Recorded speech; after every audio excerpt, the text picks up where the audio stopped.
This for the first time, I guess, after formation of this council, the state government has started working along with the TIPRA for development. Central government working with state government.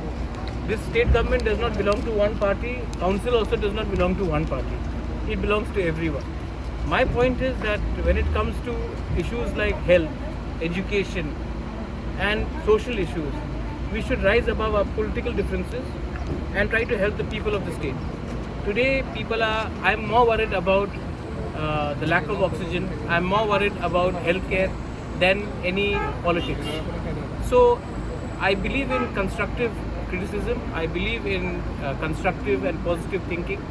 So, I'm very happy that the state government has offered their help.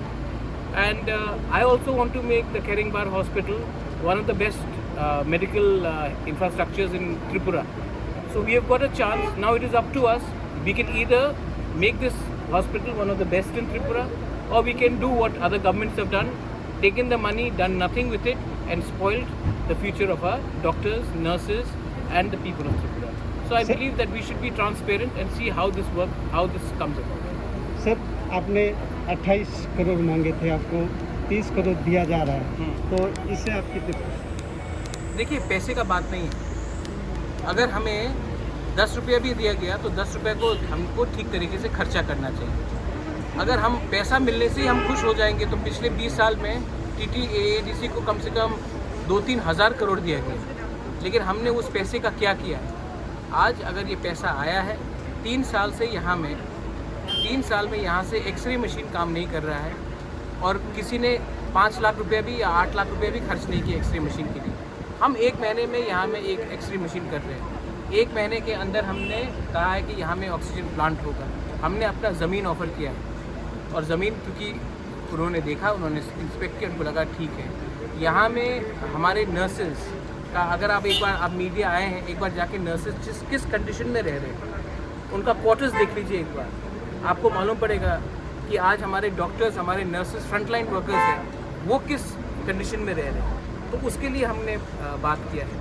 यहाँ में हमारा laboratory नहीं है। अगर कोई आकर देखता है तो टेस्टिंग के लिए हम किसी को बाहर भेजते हैं। तो अगर हम ये सब चीज़ को इम्प्रूव करेंगे तो इसमें राजनीति नहीं है। अगर कोरोना किसी को लगता है, किसी को मेनिंजाइटिस होता है, किसी को कैंसर होता है, किसी को TB होता है, तो वो कोई पार्टी देख के तो बीमारी होती नहीं है। तो मैं हमेशा कहता था कि मैं कंस्ट्रक्टिव क्रिटिसिज्म करना चाहता हूँ, पॉजिटिव पॉलिटिक्स करना चाहता हूँ। आज मैं बहुत खुश हूँ कि ये काम हुआ है, और आप देख सकते हैं कि हमारे संग हमारे EMs आए हैं, CMs आए हैं, सब लोग आए हैं, और जिनको आना था वो आए हैं, जिनको नहीं आना है उनका भी यहाँ में एक कॉन्स्टिट्यूंसी है, वो नहीं आए क्योंकि वो उनको नेगेटिव पॉलिटिक्स करना है, तो वो नहीं आएंगे। तो आपके सामने दूध का दूध, पानी का पानी है। मैं पूरा ज़िंदगी पॉलिटिक्स नहीं करने वाला हूँ।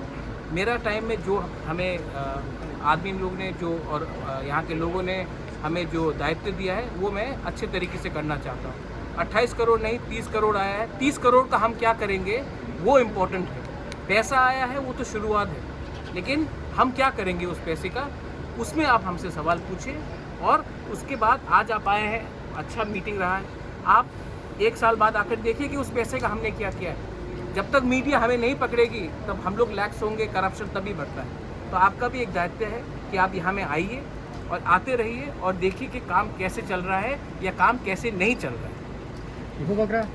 ऑक्सीजन सिलेंडर जो 71 सिलेंडर आने के लिए बोला था, वो अभी कौन सा आज पहुँच गया है। कल हम लोग यहाँ में दे देंगे। और खबर आया है कि दिल्ली से खालसा एड भी शायद कुछ ऑक्सीजन कॉन्सेंट्रेटर, सिलेंडर्स नहीं, कॉन्सेंट्रेटर्स भेज रहे हैं। Thank you.